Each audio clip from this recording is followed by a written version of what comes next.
Yes.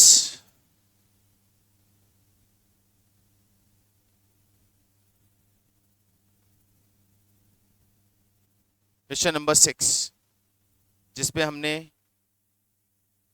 Branch account तो कल बना लिया था। अब इसका हमें फाइनल अकाउंट बनाना है एचओ का। तो एचओ का ट्रेडिंग पी एंड एल, चलिए स्टार्ट करें एचओ का trading P and L.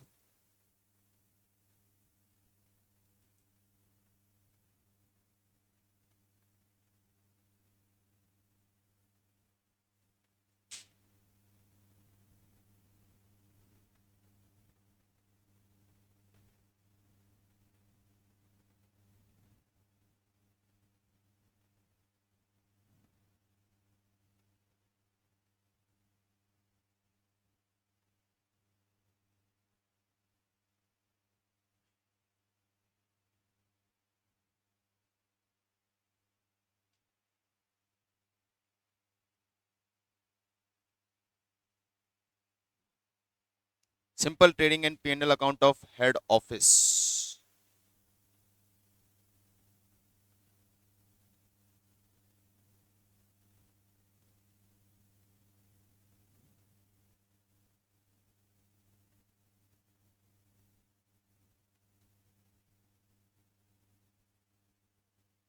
Trading में ओपनिंग स्टॉक और ये सब आएगा।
सबसे पहले ओपनिंग स्टॉक ऑयल 44,000, घी 10,65,000। इतना बड़ा डिफरेंस है क्या भाई? ठीक। 11,09,000 ये ओपनिंग स्टॉक आ गया। परचेजेस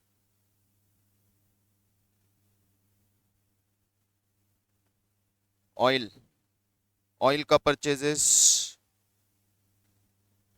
हियर इट इज 27,50,000, घी का purchase 48,28,000।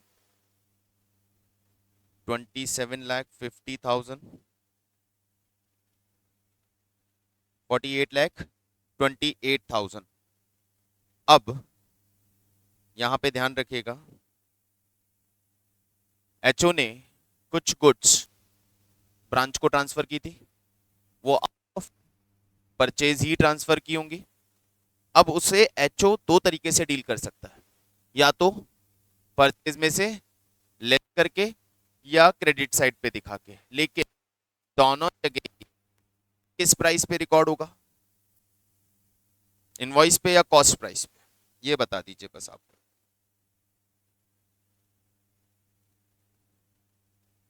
Good send to branch, where it is, कहाँ है, कितना आया था?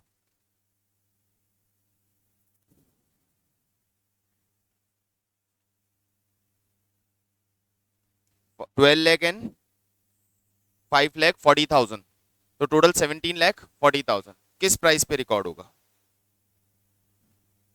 सर हमारे पास कोई प्राइस इनवॉइस और कॉस्ट का इंफॉर्मेशन नहीं है, तो यहाँ पे तो हमें कोई चीज पे अजम्पशन लेना पड़ेगा। वैसे किस प्राइस पे रिकॉर्ड होना चाहिए? क्यों इनवॉइस पे क्यों? कॉस्ट पे रिकॉर्ड होना चाहिए, क्योंकि उसे कॉस्ट पे हम भेजेंगे वहां पे वो सेल होगा, प्रॉफिट वहां क्रिएट होगा, और उसके पूरे प्रॉफिट को, ब्रांच के पूरे प्रॉफिट को हम एज इट इज लाके अपने P&L में लेने वाले हैं। तो हम परचेज में से माइनस करेंगे, या फिर हम क्रेडिट साइड पे रिकॉर्ड करेंगे, goods sent to branch always cost पे रिकॉर्ड होगा, less goods sent to branch 15,40,000, 17,40,000। कहां से इनवॉइस प्राइस है भाई? एक ही प्राइस गिवन है, इनवॉइस कैसे होगा? ये आपका एचओ का परचेजेस आ गया। How much?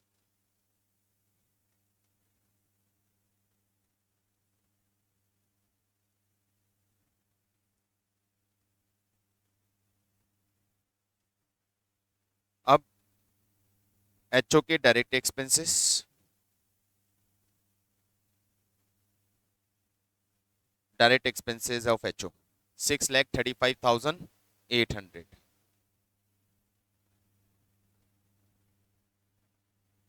6,35,800 direct expenses. Sale of HO by sales, sales एक साथ है, अलग अलग अलग अलग दी हुई है। ऑयल एंड घी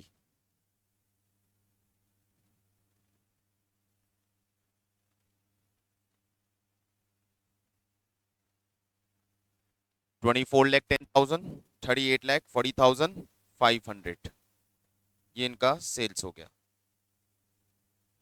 24,10,000,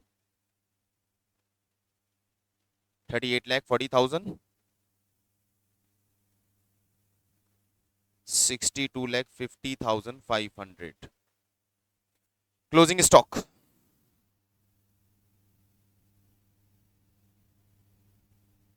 चलिए क्लोजिंग स्टॉक देखते हैं। 8,90,000 एंड 15,70,000।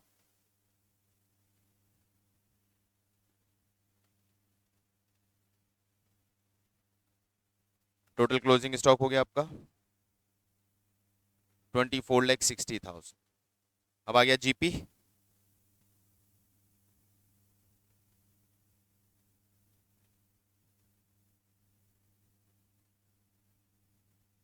$11,27,700। तो सिंपल ट्रेडिंग P&L बनाना है, ये trading account complete. Trading account से जीपी को P&L में कैरी करते हैं।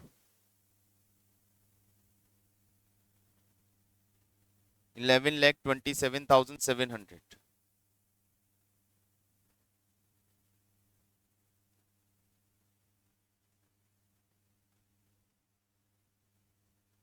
अब बाकी एक्सपेंसेस,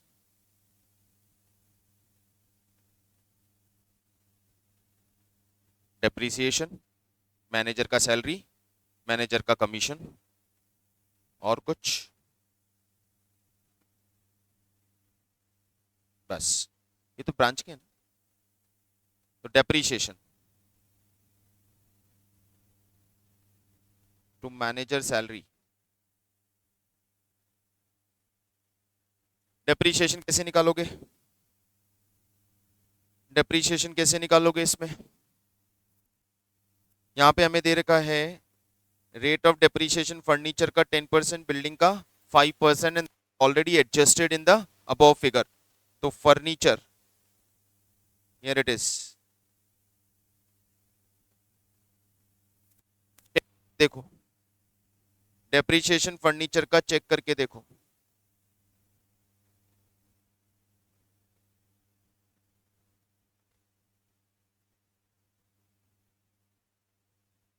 सही है, ले लीजिए। Furniture 8867, building opening plus purchase minus closing,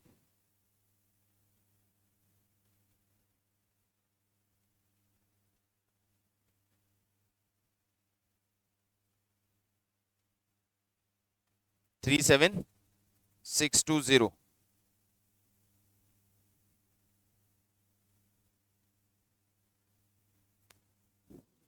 88670 है ना, 60, ये टोटल 46480, ये टोटल डेप्रीशिएशन आ गया। नेक्स्ट, मैनेजर सैलरी कितना बोला है?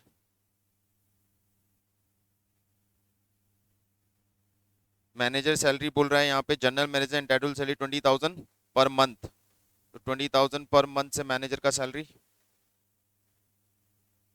2,40,000 मैनेजर सैलरी। और कमीशन,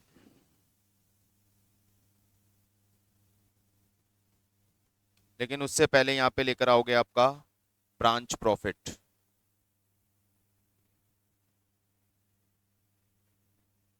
ब्रांच का प्रॉफिट कितना हुआ था?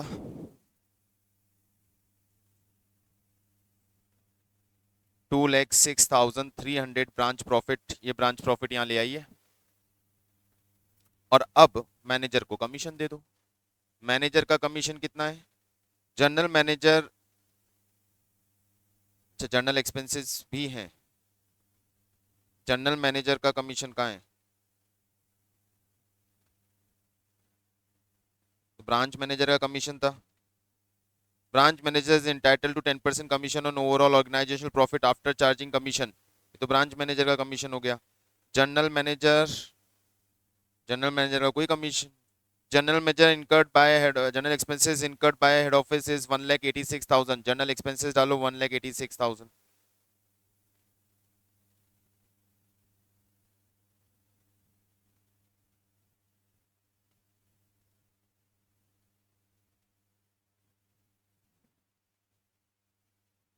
क्या चीज? गुड्स एंड टू ब्रांच क्यों आएगा बेटा? ऐसा मैंने कब बताया? गुड्स एंड टू ब्रांच के लिए मैंने कब बताया परचेज में से माइनस होगा तो इधर भी आएगा? ये तो final account of head office है भाई, यहाँ पे तो कुछ भी नहीं आएगा। नेट प्रॉफिट आ गया।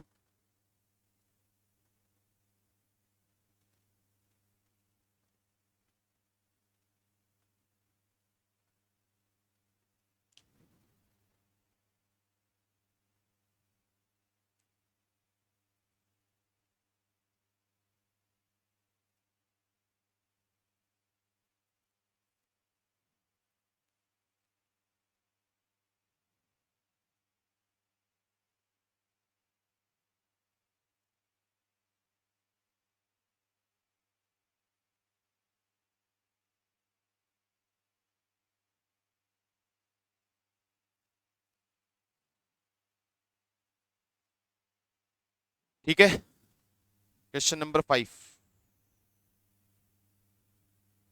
ये 6 था, 5 पे आइए। चलिए 5 पढ़ेंगे।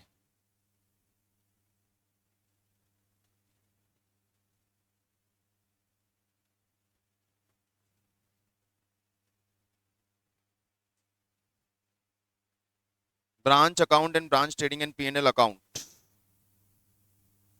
Branch trading and P&L account. अब हम यहाँ trading and P&L account method पे चल रहे हैं। Branch trading and P&L account बनाना है, एक बार क्वेश्चन पढ़ लें।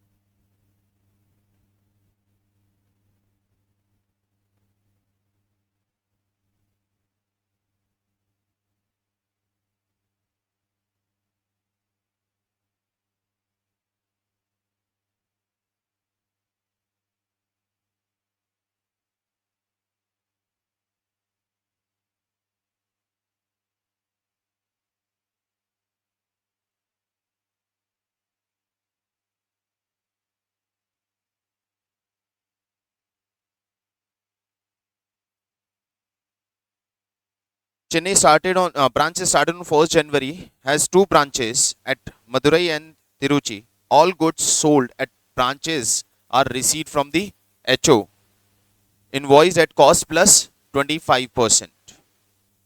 All expenses relating to branches are paid by, तो ही पे करता है ब्रांच के। Each branch has its own sales ledger and send weekly statement. Branch के पास वीकली स्टेटमेंट तो भेजना ही पड़ेगा. जितना भी सेल हुआ है सेल का वीकली डेटा वो हेड ऑफिस को सेंड करते हैं. All cash collections are remitted daily to HO by the branches. The following particulars relating to the year ended 31st December are restricted from the weekly statement sent by the branches. Credit sales, cash sales, sales return, debtor, rent and taxes, bad debt, salaries, journal expenses, goods received from HO, advertisement, and closing stock. Prepare the branch account as they would appear in the books of head office and showing P&L or the period and the trading and P&L separately for each branches. Branches का trading P&L बनाना है और branches account बनाने हैं. तो सबसे पहले branch account.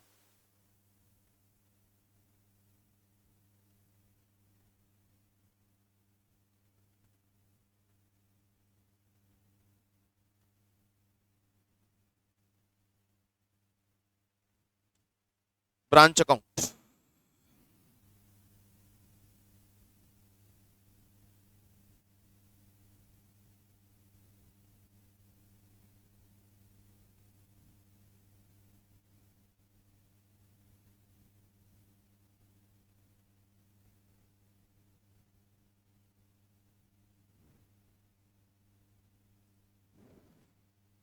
दो branches हैं, दोनों के अकाउंट बनेंगे. आप या तो कॉलम फॉर्म में बना लीजिए, दोनों के अलग अलग अकाउंट बना लीजिए. अलग अलग ही बेटर है. दोनों के अलग अलग अकाउंट बनाते हैं. दो ब्रांचेस हैं, दोनों के अलग अलग अकाउंट बनाते हैं. ब्रांच 1 ब्रांच 2 कॉलम में बना लेंगे तो रिपीट नहीं करना पड़ेगा ट्रांजैक्शन सारा. साथ में कर लो.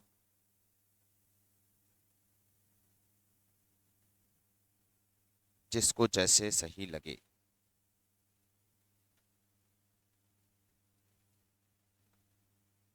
Madurai, Tiruchi, to balance BD. Opening stock है ही नहीं सर.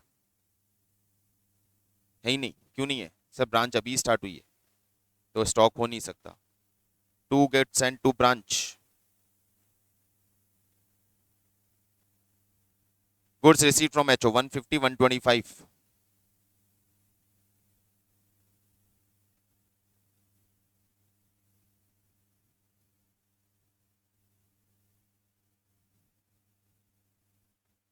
To bank. एक्सपेंसेस. सारे एक्सपेंसेस कौन पे कर रहा है? HO पे कर रहा है. तो HO के यहाँ पे ही पेमेंट आएंगे. Expenses expenses rent and salaries and general expenses. Rent, salaries, general expenses.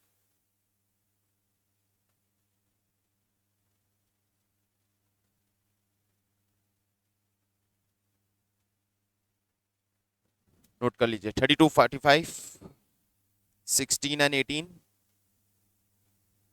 26 and 15.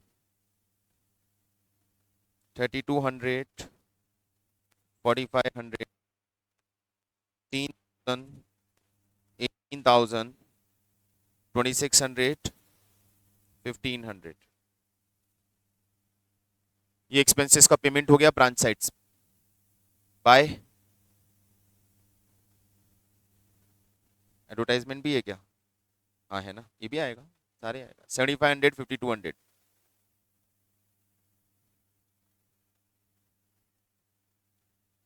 Advertisement 7500 5200.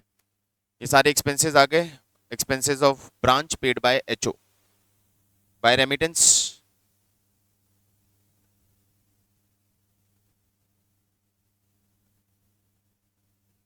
Cash sales का और कलेक्शन फ्रॉम डेटर्स का. Cash sales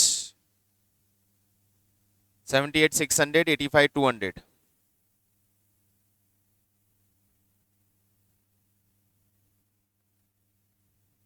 collection from debtors given नहीं है.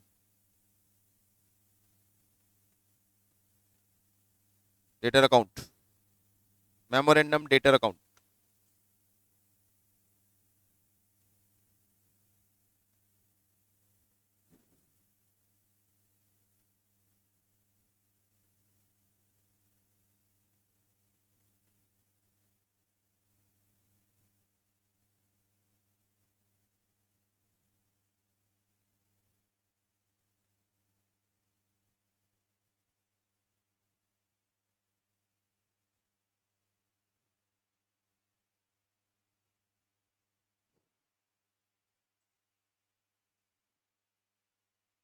डेटर का ओपनिंग बैलेंस तो है ही नहीं क्योंकि ब्रांच अभी स्टार्ट हुई है, तो सीधा सीधा credit sales, credit sales 125 200 1,10,000।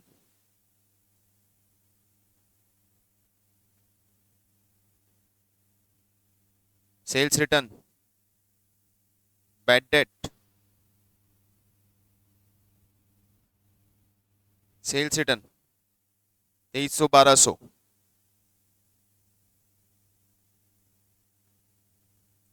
Bad debt सिर्फ एक ब्रांच में है 6,000 की।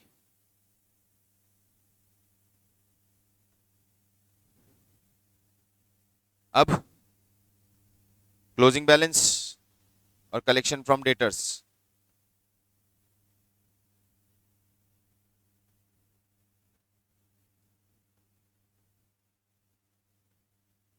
क्लोजिंग बैलेंस ऑफ डेटर्स, ये रहा डेटर्स 34,500 23,600। ऑब्वियस क्लोजिंग ही होगा क्योंकि ओपनिंग है नहीं, तो इसमें बैलेंस नहीं लिखा है, सिर्फ डेटर्स लिखा है, तो वो क्लोजिंग ही होगा।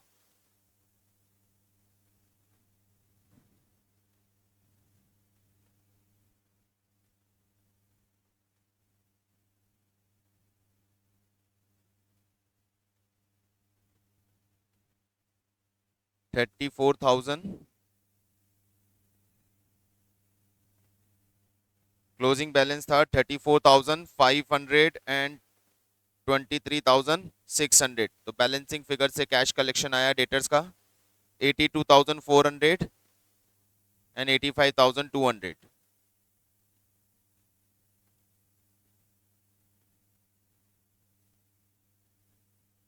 इस कलेक्शन फ्रॉम डेटर को ले लेते हैं ऊपर 84,500 एंड 23,600। कलेक्शन फ्रॉम डेटर्स आ गया।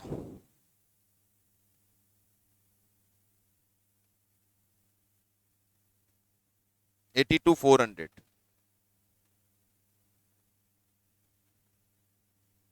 और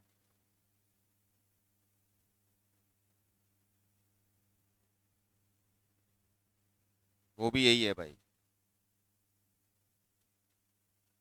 कलेक्शन फ्रॉम डेटर्स। और क्या हुआ है ब्रांच लेवल पे, और क्या हुआ है ब्रांच लेवल पे, बस यही क्लोजिंग बैलेंस, उससे पहले स्टॉक रिजर्व। ओपनिंग तो नहीं है, तो गुड्स एंड टू ब्रांच कितना परसेंट था, 25% ऑन कॉस्ट, तो 1/4 ऑन कॉस्ट, तो 1/5 of sales, 1/5 of invoice price 30,000 and 25,000।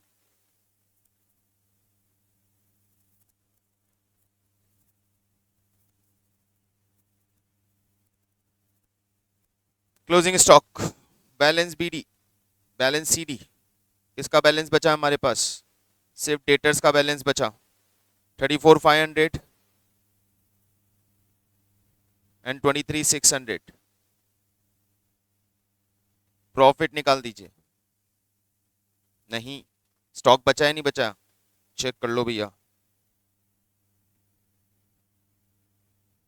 Stock बचा नहीं बचा कोई इंफॉर्मेशन नहीं है, स्टॉक अकाउंट बनाओ।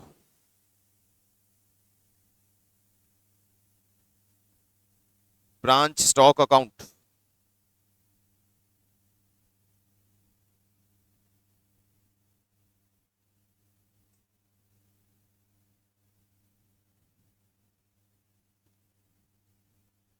क्लोजिंग स्टॉक दे रखा है क्या, दे रखा है यार 45,000 35,000।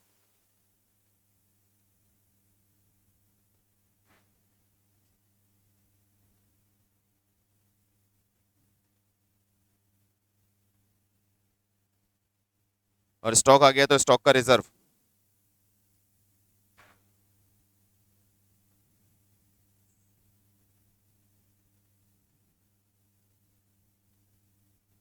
$9,000 एंड 7,000। ट्रांसफर कर दीजिए इसका प्रॉफिट एचओपी एंडल को।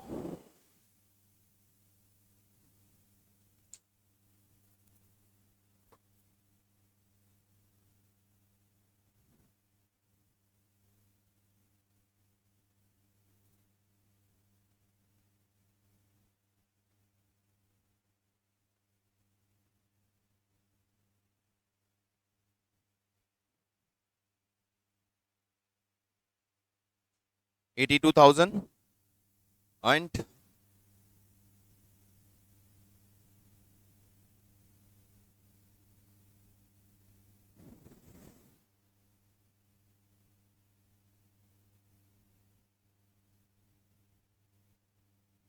92,800 correct.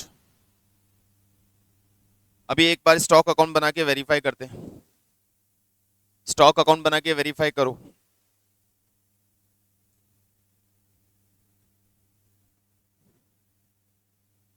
Goods received from HO 150 125।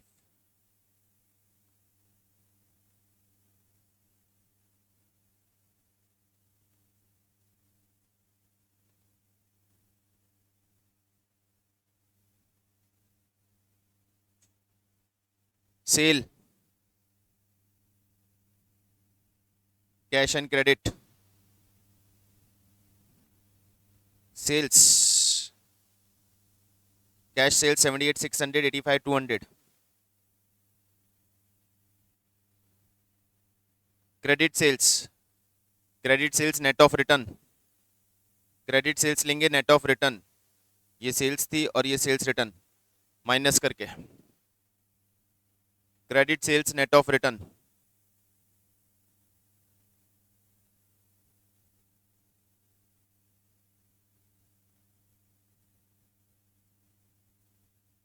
Bye closing stock 4535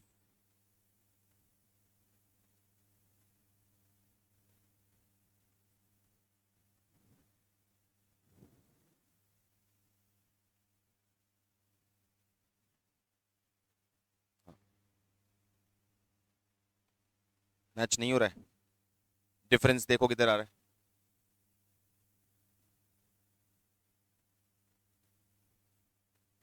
कितना डिफरेंस है?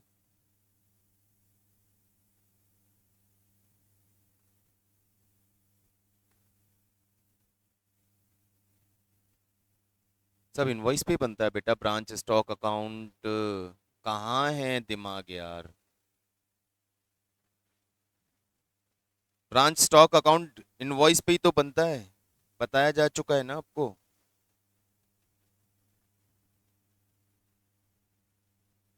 सेल करेक्ट लिया ना हमने।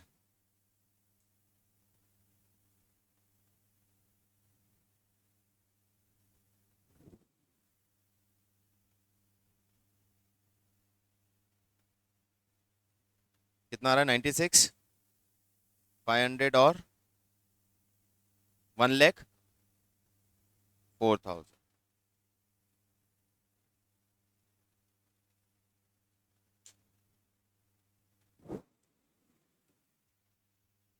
ये सरप्लस इनवॉइस से कितनी ज्यादा प्राइस पे बेचा है।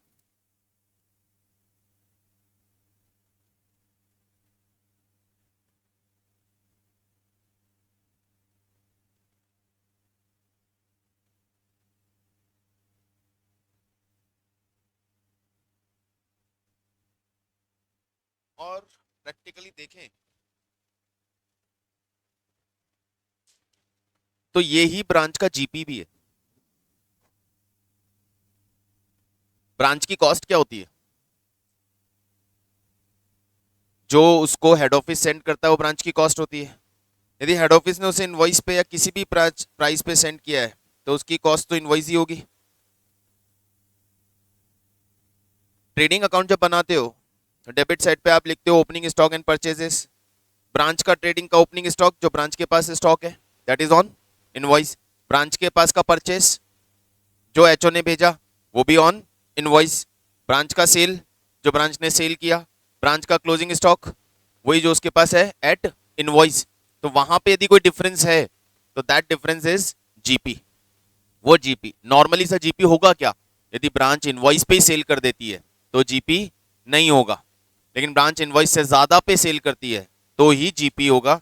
यहां दिख रहा है हमारे पास सरप्लस आ रहा है तो ये सॉर्ट ऑफ जीपी है।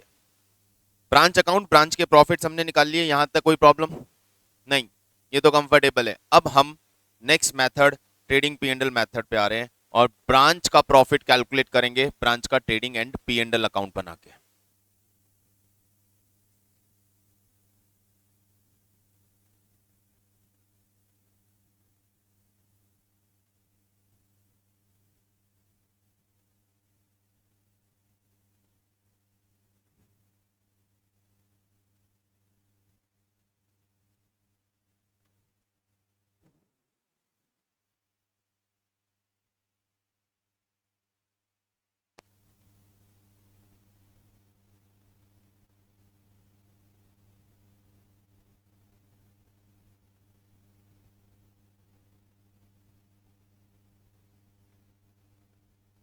ब्रांच का ट्रेडिंग एंड पीएनएल अकाउंट डाल दीजिए हेडिंग फटाफट, branch trading and PNL account.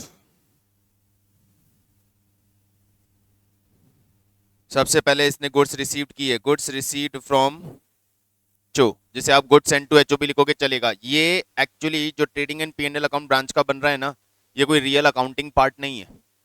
Branch का trading PNL account real accounting part नहीं है, ये एचओ ब्रांच से मिले हुए डेटा से बना रहा है।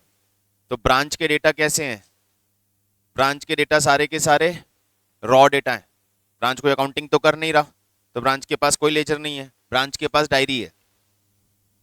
तो ब्रांच ने अपनी डायरी एचओ को भेज दी, बोले ये डेटा मेरे पास अवेलेबल है, इससे बना लो अपना ट्रेडिंग पीएनएल अकाउंट। तो trading PNL account is just a memorandum, sort of memorandum, जहां पे कोई भी डबल अकाउंटिंग एंट्री नहीं होगी। ये सिर्फ जैसे हमने पार्टनरशिप पढ़ी थी बचपन में, मेमोरेंडम बनाया था, तो मेमोरेंडम में कोई डबल एंट्री सिस्टम नहीं होता है, वहां सिर्फ इंफॉर्मेशन को पुट कर दिया जाता है और वहीं से प्रॉफिट लॉस निकाला जाता है। तो ब्रांच से रिलेटेड जितनी भी इंफॉर्मेशन हमारे पास आई है, हम उससे उसका ट्रेडिंग और पीएनएल बना रहे हैं। ब्रांच क्या बताएगा? बोले सर हमारे पास आपसे गुड्स आई थी, वो हमारी परचेजेज है, that is equal to goods send to branch. तो as it is goods send to branch कितना था? 150, 125। क्या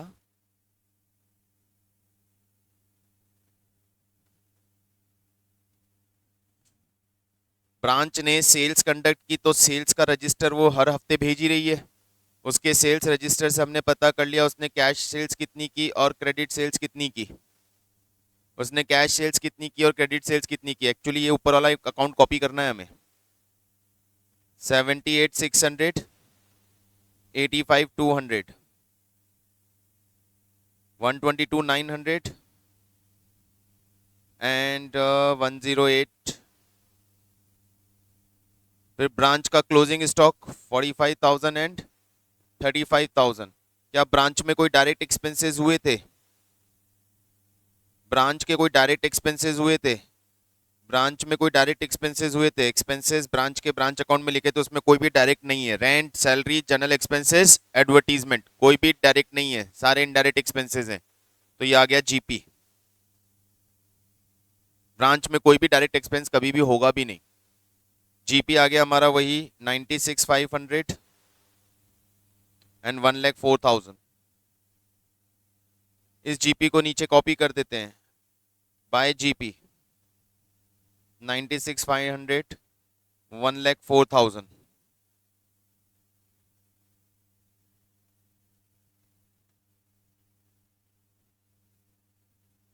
अब बना रहे हैं ब्रांच लेवल का पी एंडल। तो ब्रांच लेवल के पी एंडल में जीपी आ गया, ब्रांच के सारे एक्सपेंसेस डाल दें यहाँ पे, जितने भी एक्सपेंसेस हुए हैं ब्रांच के, जितने भी एक्सपेंसेस हुए हैं ब्रांच के। तो हमारे एक्सपेंसेस ऑफ ब्रांच में rent, salary, general expenses, advertisement,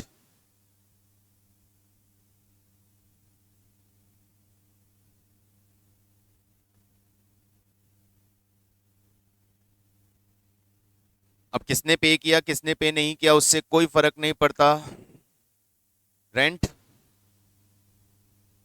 3,200, 4,500, salary 16,000, 18,000, general expenses 2,600, 1,500, advertisement 7,500, 5,200। और चेक करो ब्रांच लेवल पे कोई खर्चा, और चेक करो ब्रांच लेवल पे कोई खर्चा, यहां दिखा रहा हूं आपको डिटेल, और चेक करिए ब्रांच लेवल पे कोई एक्सपेंस।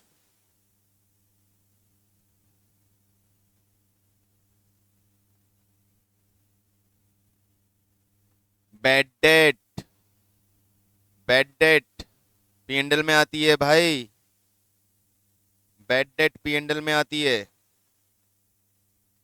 6,000।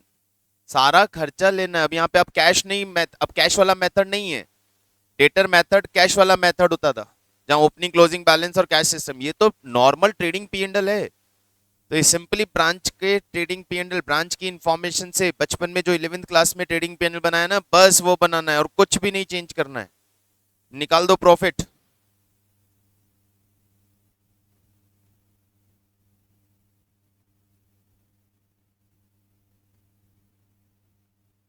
टू नेट प्रॉफिट,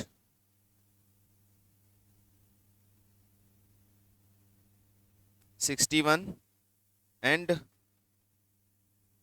61 274 800, 61 274 800, क्या यही प्रॉफिट आया है हमारा? क्या ऊपर यही प्रॉफिट आया था हमारा? क्या ऊपर यही प्रॉफिट आया था हमारा? नहीं आया था, नहीं आया था। क्यों नहीं आया था?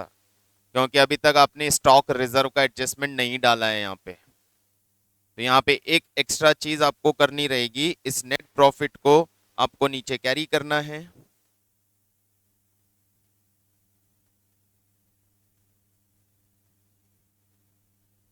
किसका स्टॉक रिजर्व? सर जो माल बिक गया, जो माल बिक गया वो तो ठीक है, लेकिन हमने जो उसको गुड्स सेंड की थी वो इनवॉइस पे सेंड की थी। ये ब्रांच लेवल का प्रॉफिट हो सकता है, लेकिन ये एचओ लेवल का प्रॉफिट नहीं हो सकता।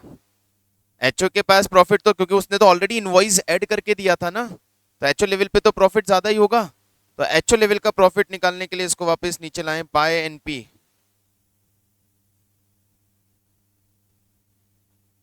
और इसमें स्टॉक रिजर्व की वो दोनों एंट्री लोडिंग आई थी यहाँ पे। गुड्स एंड टू ब्रांच की लोडिंग कितनी ली थी हमने? 30 एंड 25।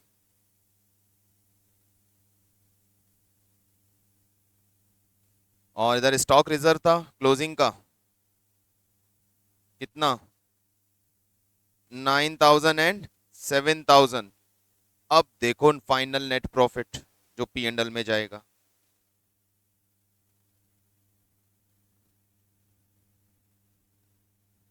एंड 92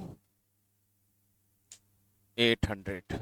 अब ऊपर देख, ब्रांच अकाउंट से मैच कर रहा है प्रॉफिट, ये ब्रांच अकाउंट से मैच कर। हाँ, अब ये ब्रांच अकाउंट से प्रॉफिट मैच कर रहा है हमारा। ये है आपका trading P and L account method. ये ब्रांच से ओवरऑल कितना प्रॉफिट जनरेट हुआ हमें? नहीं है। ये प्रॉफिट एचओ के पी एंड एल में चला जाएगा, और इसकी जितनी भी एंट्रीज यहाँ डाली है उसको कहीं नहीं दिखाया जाएगा। यहाँ जितनी भी एंट्रीज आई हैं उनको कहीं नहीं दिखाया जाएगा। एचओ ने ब्रांच को जो गुड सेंड की थी वो उसके परचेज में से उसने माइनस की थी डेटर मेथड में। यहाँ पे ये प्रॉफिट उठा के डाल दिया जाएगा, ये सीधा सीधा प्रॉफिट निकल गया हमारा। प्रॉफिट किसी भी मेथड से करोगे प्रॉफिट सेम आएगा। ये प्रॉफिट कौन सा है?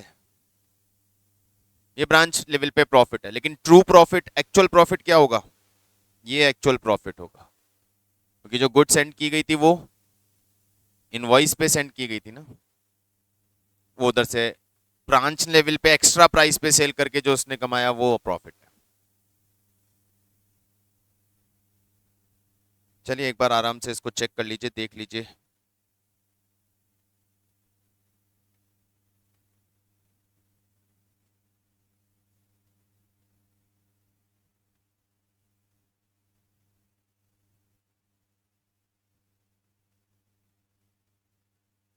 तीनों कहाँ हो गए बेटा?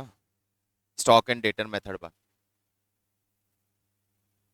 तो ये trading P and L method बहुत सिंपल मेथड है, सबसे इजी मेथड है, क्योंकि इसमें हमें वही 11th वाला ट्रेडिंग पी एंड एल बनाना रहेगा। चलिए अब चलते हैं नेक्स्ट मेथड की तरफ।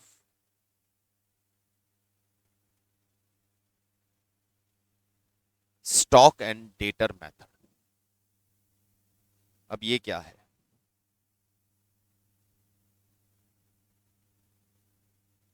स्टॉक एंड डेटर मेथड, हाँ वो चीज बता। स्टॉक एंड डेटर मेथड ये क्या है? एक तो पहला, अगेन ये भी एक मेमोरेंडम मेथड ही है, इसमें भी कोई रियल अकाउंटिंग हेड ऑफिस नहीं कर रहा है। अब जैसे नाम से क्लियर है, इसमें दो अकाउंट तो कंफर्म बनेंगे, एक स्टॉक अकाउंट, एक डेटर अकाउंट। स्टॉक अकाउंट से हमें स्टॉक की इंफॉर्मेशन मिल जाएगी, डेटर अकाउंट से हमें बैलेंसेस, कलेक्शंस और ये सब इंफॉर्मेशन मिल जाएगी।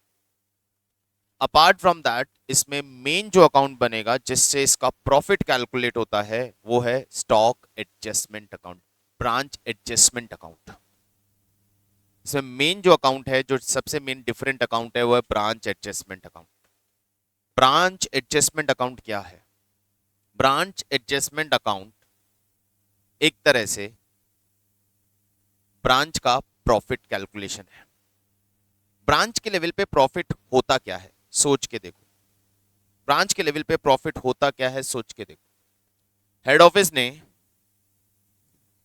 ब्रांच को 1 लाख रुपए का माल 1,30,000 में इनवॉइस किया। क्या सोचा? 30,000 का प्रॉफिट होगा। हो गया प्रॉफिट। ब्रांच इसमें से 20,000 का माल एचओ को रिटर्न कर रही है, तो 20,000 में 6,000 का, यहां पे ऊपर कितना प्रॉफिट एक्सपेक्ट कर रहे थे आप? 30। ब्रांच ने माल वापस दे दिया। जितना माल वापस दिया उसमें जितना प्रॉफिट हमने एक्सपेक्ट किया था उतना प्रॉफिट अब नहीं होगा। यानी यहाँ पे ब्रांच से हमें कितना प्रॉफिट होने वाला है? 24,000 का प्रॉफिट होने वाला है। फिर ब्रांच ने माल बेच दिया और लास्ट में बताया कि सर 10,000 का स्टॉक बच गया। जो स्टॉक बच गया उसमें 30% ना, 3,000 का प्रॉफिट वो भी नहीं होगा। यानी कितना प्रॉफिट होना चाहिए ब्रांच लेवल पे? 21,000। यानी जो माल हमने उसे भेजा और उसने उसे बेच दिया, उस माल पे 21,000 का प्रॉफिट होना चाहिए। ये कौन सोच रहा है? ये हेड ऑफिस सोच रहा है कि हमने टोटल 1 लाख का गुड्स भेजा था 30% का लोड लगा के, तो 30,000 का प्रॉफिट आना चाहिए। फिर ब्रांच ने 20,000 का माल वापस दे दिया, मतलब उस पे मिलने वाला 6,000 का प्रॉफिट नहीं मिलेगा, तो 24 का प्रॉफिट होना चाहिए। फिर ईयर एंड पे ब्रांच बोलती है कि 10,000 का माल बच गया, तो उस बचे हुए माल पे जो प्रॉफिट होना चाहिए था वो नहीं होगा, वो हटा दिया। यानी 21,000 का प्रॉफिट होना चाहिए। कब?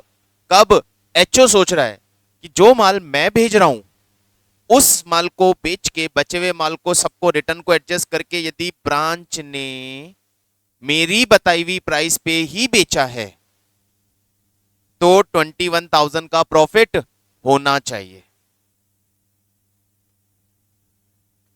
सब्जेक्ट टू इनवॉइस पे बेचा है, कम पे बेचा है तो उतना प्रॉफिट कम हो जाएगा, ज्यादा पे बेचा है तो उतना प्रॉफिट बढ़ जाएगा।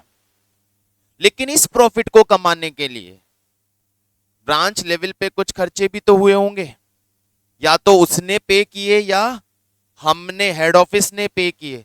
हेड ऑफिस बोलता है 2,000 का रेंट ब्रांच ने पे किया है, 5,000 की सैलरी मैंने पे की है, मतलब 7,000 का खर्चा भी हो गया, तो यानी टोटल 14,000 का नेट प्रॉफिट होना चाहिए। यस सर, यही नेट प्रॉफिट है ब्रांच का। किस तरीके से निकाला? बिल्कुल ही डिफरेंट अप्रोच। सिर्फ प्रॉफिट कंटेंट को देख लिया, भेजे हुए माल का प्रॉफिट, रिटर्न माल का हटाया, स्टॉक का हटाया और उसमें से एक्सपेंसेस हटाए, ये प्रॉफिट होना चाहिए। ये method branch stock and debtor method है। अब यहां पे ब्रांच ज्यादा प्राइस पे माल बेचती है या कम प्राइस पे बेचती है, तो उसका डिफरेंस आपको कहां से मिलेगा? ब्रांच ज्यादा प्राइस पे माल बेचती है या कम प्राइस पे बेचती है, इसका डिफरेंस कहां से मिलेगा? स्टॉक अकाउंट से। इसलिए स्टॉक अकाउंट बनाना है, इसलिए स्टॉक अकाउंट बनाना है। वहां से आपको सरप्लस या डेफिसिट मिल जाएगा। नॉर्मल लॉस या एबनॉर्मल लॉस कुछ होता है, मान लो एबनॉर्मल लॉस हो गया, तो अगेन ब्रांच बोलती है सर 5,000 का माल तो चोरी हो गया। फिर सोचो 5,000 का माल चोरी हो गया तो 5,000 के माल पे 30%, 1,500 रुपए का जो प्रॉफिट होने वाला था वो कम हो जाएगा, तो वो भी माइनस कर देंगे। तो ये हमारा पूरा फोकस स्टॉक में कॉस्ट और इनवॉइस के डिफरेंस पे है, और ये डिफरेंस आइडेंटिफाई करने के लिए हमें एक एक्स्ट्रा अकाउंट बनाना है और उसका नाम है ब्रांच एडजस्टमेंट अकाउंट। उस ब्रांच एडजस्टमेंट अकाउंट के थ्रू हम वो प्रॉफिट आइडेंटिफाई करेंगे। Is it clear? एग्जाम्पल से देखते हैं, फिर इसके कुछ पॉइंट्स अलग से नोट करेंगे। पहले एग्जाम्पल से देखते हैं।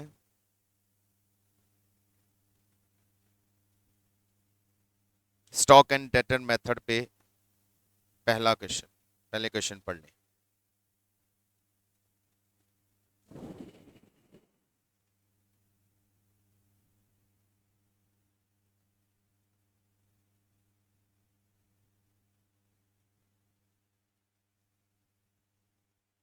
Goods and to branch invoice पे कितना? कॉस्ट प्लस 25%, तो 1/5 इनवॉइस का 1/5। Goods return by branch again on invoice, cash sales, discount allowed, amount received from debtor, cheque of customer which got dishonoured, cheque आ गया था, डिसऑनर हो गया। Branch expenses met in cash, sales return at branch, bad debt at branch, branch debtor और stock at branch at invoice price, closing stock. Adopting the stock and debtor method, preparing following ledger account: branch debtor account, branch adjustment account, branch P&L account। Stock ने इसने stock account नहीं बोला, हम बनाएंगे। तो guys सबसे पहले आप मुझे ब्रांच डेटर और ब्रांच स्टॉक अकाउंट बना के बता दीजिए इसका प्लीज, जिसमें मुझे कोई नई चीज बताने को नहीं। Branch debtor and branch stock account.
आएगा ना। हाँ नहीं, कैसे बाई साइड? हाँ हाँ, डेटर ने पेमेंट किया तो क्रेडिट कर दिया, अब चेक दे दिया, डिसऑनर हो गया। यार जनरल एंट्री पे जाया करो, अकाउंट्स पढ़ रहे हो। Cheque of debtor dishonour, cheque dishonour की एंट्री बोलो। To bank, debtors account debit to bank. ये जनरल एंट्री बनाओ ना, अकाउंट्स पढ़ रहे हो भाई।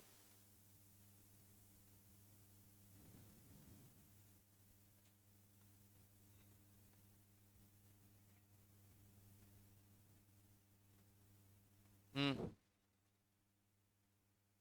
100% ऑलवेज अजम्पशन यही है कि क्रेडिट सेल्स रिटर्न होती है, कैश सेल्स रिटर्न नहीं होगी। यदि होगी तो वो नेट करके दिखा देगा, क्योंकि उसमें कैश इन्वॉल्व हो जाती है, कहां रिकॉर्ड करोगे। चलिए बना लेते हैं। क्या बात कर रहे हो, क्या बात है। अब भाई ने ऑथेंटिकेशन दे दिया है तो सही है भाई, भाई बोलेगा तो सही है भाई। चलिए, स्टॉक अकाउंट,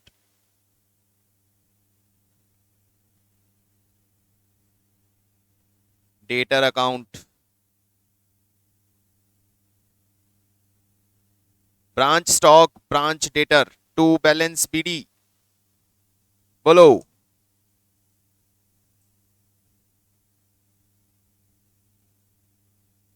डेटर का ओपनिंग बैलेंस 50,000 और by balance CD 1,05,000, by bank collection from debtors 3,25,000, 3,25,000, by discount 2,500, by sales return 10,000, by bad debt, जल्दी, बाय बेड डेट 5,500। बस, बस हो गया। चेक रिटर्न तो to bank, cheque dishonour 8,000, balancing figure से आ गई आपकी क्रेडिट सेल्स।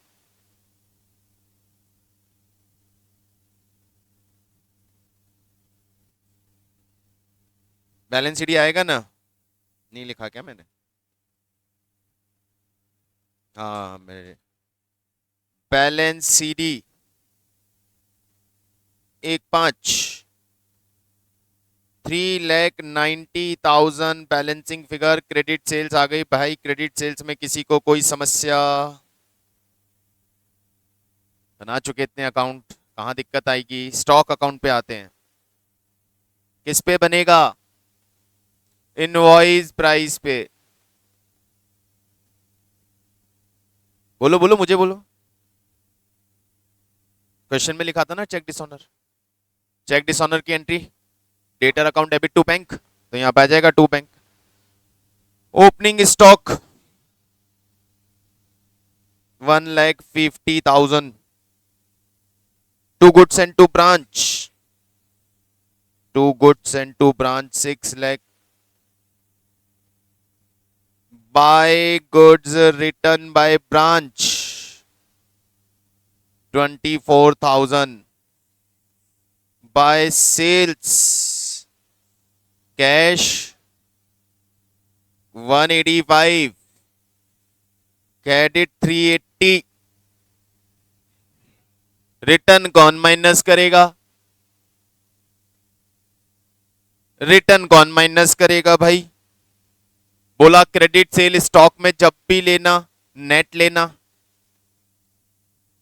ये चीजें या तो नोट डाल दो, भूल जाते हो तो ये नोट डाल के रखो। स्टॉक अकाउंट में हमेशा इनवॉइस प्राइस पे बनेगा, स्टॉक अकाउंट में टोटल सेल्स आएगी, क्रेडिट सेल्स हमेशा नेट ऑफ रिटर्न आएगी। आ गई क्रेडिट सेल्स, आ गई स्टॉक रिटर्न, आ गया, और क्या बचा? कैश सेल्स भी आ गई। बैलेंस सीडी 2,36,000, तो क्या आ रही है हमारे पास?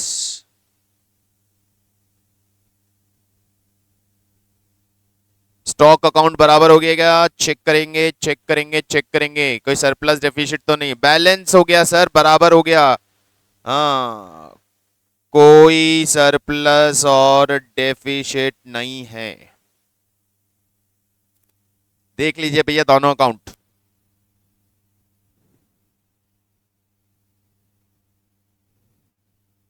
डन।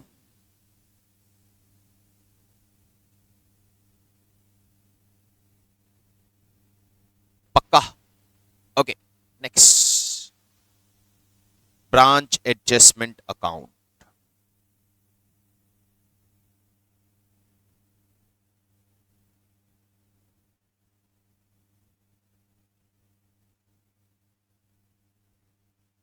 ब्रांच एडजस्टमेंट अकाउंट, अब वापस वापस सुन लो एक बार। ब्रांच एडजस्टमेंट अकाउंट, जहां भी स्टॉक की बात हुई है वो सारी स्टॉक की बात किस पे हुई है? इनवॉइस पे। जहां भी ब्रांच से हेड ऑफिस प्रॉफिट एक्सपेक्ट कर रहा है, किससे एक्सपेक्ट कर रहा है? ब्रांच से प्रॉफिट एक्सपेक्ट कर रहा है, किस पे? जो गुड्स उसने ब्रांच को दी भेजे, वो सारा प्रॉफिट वाला पार्ट हमें यहां निकाल के लाना है। और जहां जहां उसकी प्रॉफिट की उम्मीदें धूमिल हो गई, जहां जहां उसका प्रॉफिट का सपना टूट गया, वो सब वहां से माइनस करना है, अपने आप प्रॉफिट निकल के आ जाएगा। तो एक तरह से जो हमने ब्रांच अकाउंट के अंदर एडजस्टमेंट डाले थे ना, स्टॉक रिजर्व वाले, वो उठा के लिखने हैं। ले आओ, ओपनिंग में था,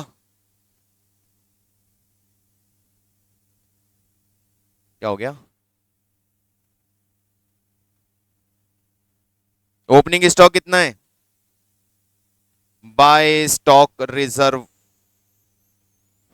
1,50,000 में 1/5, 30,000 रुपीज का प्रॉफिट आएगा। ब्रांच हेड ऑफिस सोच रहा था by goods send to branch, कितना माल भेजा? 675 का माल भेज के सोच रही थी हेड ऑफिस 1,35,000 का ये प्रॉफिट भी आएगा। लेकिन ब्रांच ने 24,000 का माल रिटर्न करके ब्रांच ने बताया कि ये प्रॉफिट नहीं आएगा। फिर ब्रांच ने क्लोजिंग स्टॉक बोल के फिर बोल दिया कि ये माल बिका नहीं सर, इसका भी प्रॉफिट नहीं आएगा। कितना? 236, 47, 200।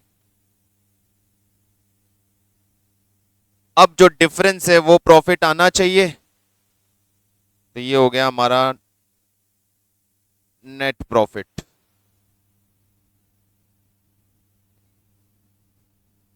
1,13,000 का प्रॉफिट आना चाहिए, ये हेड ऑफिस सोच के चल रही थी। किसमें? जो माल ब्रांच ने बेच दिया। तो it is sort of branch वाला जीपी, ये आना चाहिए ब्रांच के पास।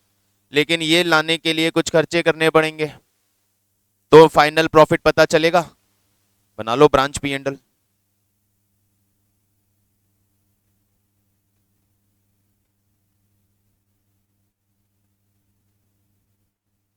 बाय प्रॉफिट ब्रांच एडजस्टमेंट से आया था 1,13,000।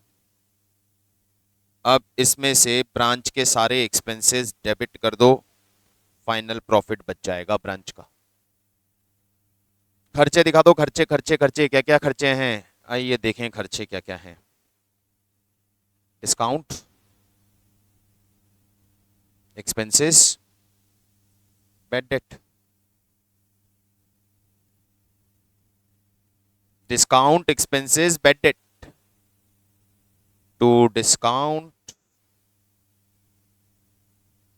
To expenses, to bad debts, बचा हुआ प्रॉफिट चला गया पी एंडल को। डिस्काउंट कितना? 2,500, 5,500। Expenses 72,500। Final profit 32,500 that will go to P and L, HO का पी एंड एल। अब एचओ अपने पी एंड एल में इस फाइनल प्रॉफिट की एंट्री डाल लेगा।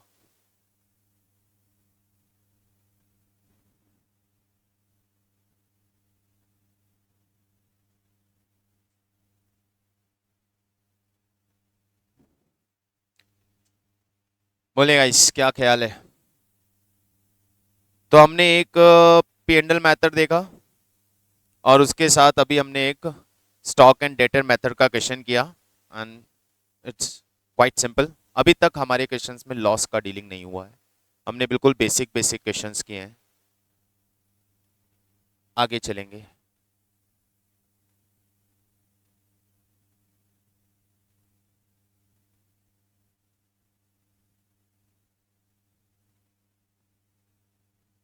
स्टॉक एंड डेटर मेथड का एक क्वेश्चन ये आपको होमवर्क के लिए छोड़ रहा हूँ, फाइल अभी कलेक्ट करना।